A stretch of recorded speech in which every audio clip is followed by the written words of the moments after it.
right, well, hey, it's Rob, and I now present to you the most accurate guitar tutorial for the fabulous Translator song, Everywhere That I'm Not. You may be saying, that's impossible, that's him. Well, that's impossible, that's impossible. That's impossible, that's impossible. You might also be saying, isn't your tongue blue? Yeah, it kind of is. And you might also be noticing that I already posted a tutorial of this song earlier and a bonus cover version. But I gotta tell you, I'm here to tell you, I now have the most accurate version of Everywhere That I'm Not, straight from the horse's mouth. As I said, this version here is Steve Barton approved. That's because I reached out to Steve Barton of the band Translator. I've been listening to them for 40 years. I don't know Steve, but we've got friends in common. And I said, hey, Steve, how do you play these chords in the beginning? I've just never known what different inversions you were using to make these chords. And I like to think if I was a guy who wrote a really cool song 40 years ago that people still love and admire and listen to, and someone asked me about it, I like to think I would go help them out and make a 2-minute video and show them how to play it. And sure enough, that's what Steve Barton did. So thank you so much to Steve Barton. I don't know if he's okay with it, but you know, that thing, forgiveness, permission, I don't know. Anyway, stay tuned to the end of this video. I'm going to tack on Steve Barton's actual tutorial showing me how to play the song that we're talking about today, Everywhere That I'm Not by Translator, 1982, Heartbeats and Triggers, written by Steve Barton, of course, so he should know how to play it if anyone should, right? All right, so like I said, I posted a tutorial earlier. It's not particularly accurate. It kind of sounds like the record. It's hard because there's a lot of different sounds, dissonances, strings ringing out in the intro to this song. So you would be just fine playing it the way I showed you how to play it earlier today. But let's play it the Steve Barton way, shall we? All right, so the intro to this song is as follows. The chords basically in this part, as I mentioned earlier, should be an E minor, and I'm adding a D. So I'm adding the D note with my pinky on the 2nd string on the 3rd fret. So E minor, add the D,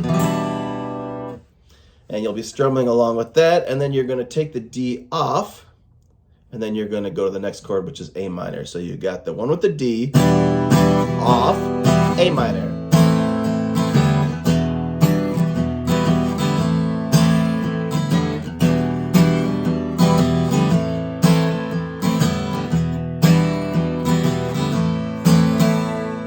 So while you're supposed to be playing an E minor with a D, Steve is actually playing this. It's a bit different. This is actually a D triad, not even an E minor.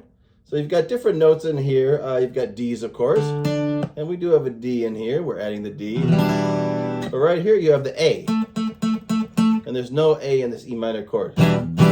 It's almost like you're playing this. So you're almost like playing an E sus with an added D. It sounds weird playing it this way. Of course, on the record, it sounds fantastic. So Steve's part is as follows. 5th fret on the 5th string, the D note. That's the first thing you're going to fret. You've got an open E below that. Then you're going to go to the 7th fret of the 4th string. That's your A note. And then the octave, which is the 7th fret of the G string, the 3rd string. And you get them all like this when you open them up and let them all ring. Very chimey, very jangly. That's the first chord that Steve plays in that song. Then Steve goes down 3 frets, and so he's playing what is basically a B triad. A B, an F sharp, and a B, but again with all the open notes. It's weird. It's got an E, it's got a B, it's got an F sharp. Anything with an E and an F sharp, those two notes at the same time, like, all right, of course it's going to be dissonant, but the way it's played, the way he kind of accents and highlights certain strings along with the little walking bass part underneath this, it works. It's fabulous. It's a great song. So Steve Barton does it. Obviously, it's the way it should be done, and let's do it that way, which is, those are the first two. The next one is up 1 fret. So you're going to slide your 3rd and your 4th finger just boop, up 1 fret. And then now I'm going to lay down on the D again. That same D that I was playing here, but I'm going to play it here. And I'm going to let the high E ring. So I'm going from this thing, which is basically a D triad with all the strings open, a B triad with all the strings open, up 1/2 fret, and taking my 1st finger and laying it down on the D, which is, of course, on the 2nd string, 3rd fret. Now I'm going to kind of highlight the higher strings. You're going to hear that. And then the last chord is I'm going to come up 2 frets. And once again, I'm still highlighting these higher strings. You might even want to upstroke, so you're hitting the higher strings first. But that's basically what you're doing. Your D triad, your B triad, up a 1/2 step and lay down your 1st finger down here. And then come up 2 frets the whole chord. So you get...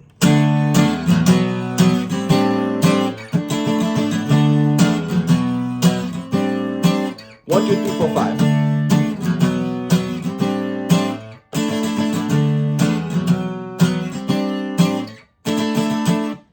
And that's it for the intro. Very cool. Once again, the walking bass part's under there, and I assume some other chords are strumming there that would kind of interact with it and offset it.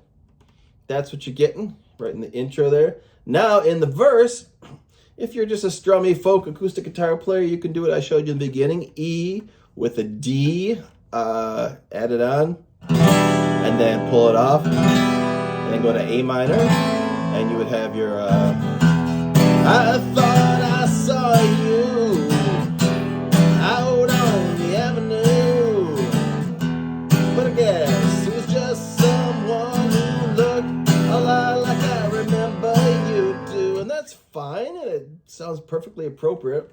But here's what Steve's actually playing.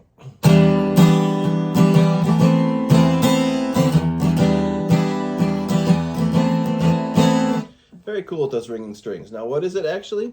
He's actually playing what should be an A sus chord. This would be your A7, and this would be your A sus. But he's not playing a bar, he's just playing the middle 3 strings there in the middle. So he's playing an open E.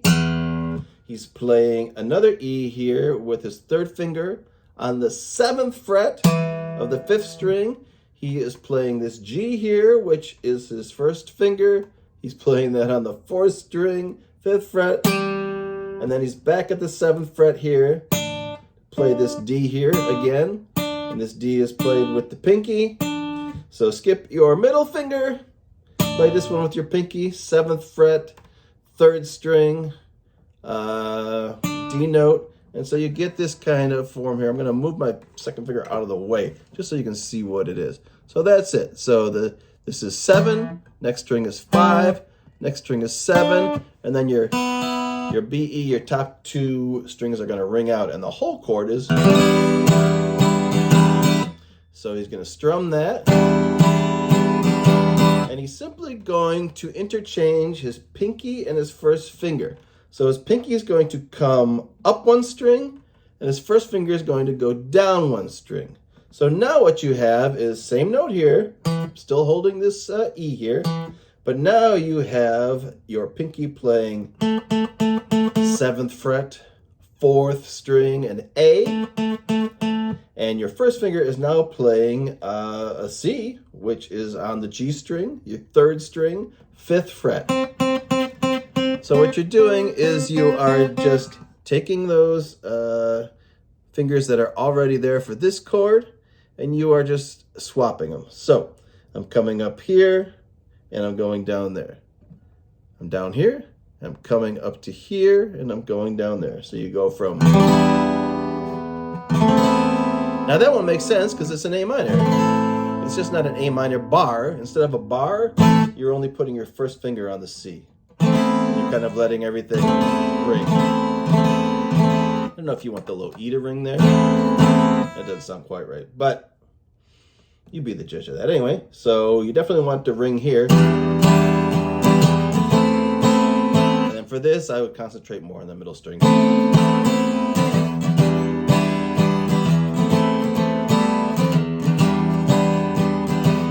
Remember, this is taking the place of this.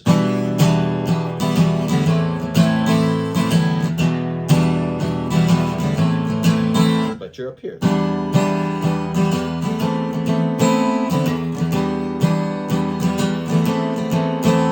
Pretty cool, huh? All right, rest of the song is, I'll tell you a couple things I didn't notice last time. You're into your impossible sections, just flipping back and forth between G and C. That's impossible, that's impossible.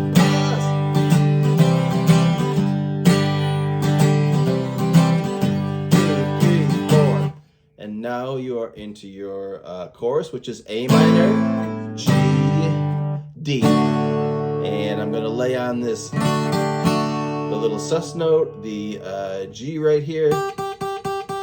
That plays in there again as well. So in your chorus, you've got, 'cause you're in New York, but I'm not. Da-na-na, the little sus. You're in Tokyo, but I'm not. You're in Nova Scotia, but I'm not. And now you get to, yeah, you're everywhere that I'm not. It only sings twice in the first verse, 3 times in the second verse, and 4 times in the third verse. How about that? So, something I never really noticed before, but apparently that's the case. So, yeah, you're everywhere that I'm not. There's a little kick in here, and what do? I take my first finger off. And I get that. So I take my first finger off of where it is, which is an A, and I'm going to be playing a G. And I'm pretty much only playing the top 4 strings. The D, now it's a G, now it's a D, now it's an F sharp. And then I'm hammering on that A again there. So, yeah, you're everywhere that I'm not. Yeah, you're everywhere that I'm not. Remember, twice. And then I'm not. I was wrong in the last video. It's only 3 times. I'm not. So 3 times for the I'm nots every time. And then back to your verse.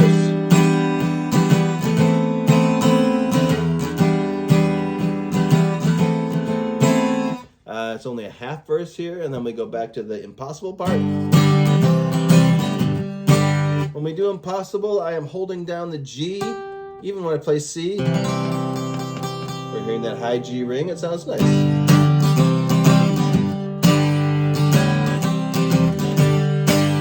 And then we back into our chorus.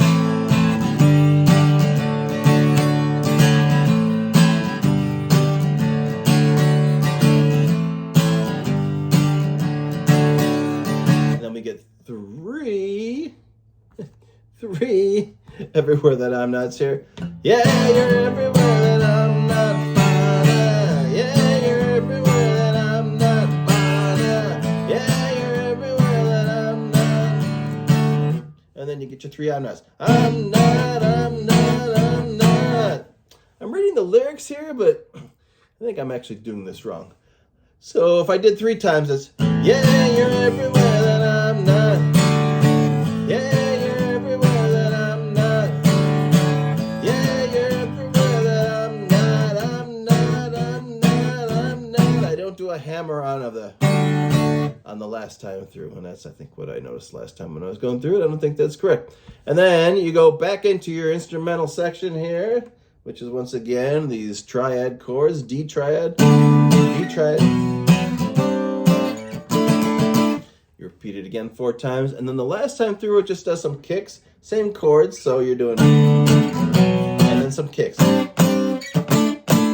and then back into your,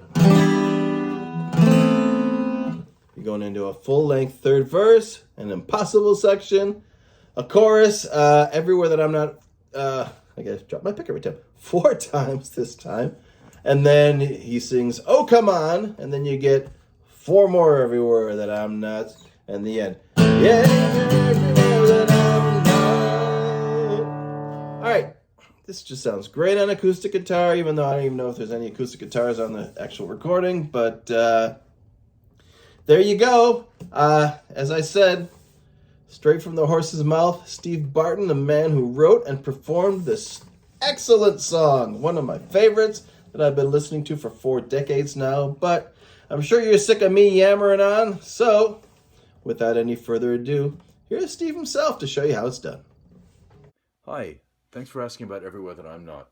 I think the easiest way to do it is to just show you, because the chords are in kind of weird inversions. It's essentially E minor and A minor for the verses, but I play them weird. And the intro is, let's see, the bottom string's open, then 5th fret, 7th, 7th, and then open, open.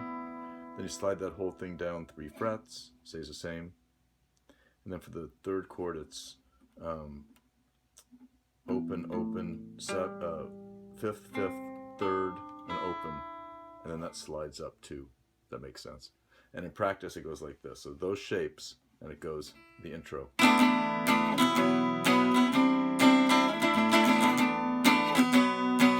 the verse is E minor, A minor, essentially, but I play it like this. Open, 7th, 5th, 7th, open, open for the E minor. And then open, 7th, 7th, 5th, open, open for the A minor. So in practice, it goes like this. I thought I saw you out on the avenue, just between those 2 chords. Really easy just to change your fingers. This one stays the same. And then G, C. That's impossible, it's in. Then A minor, G.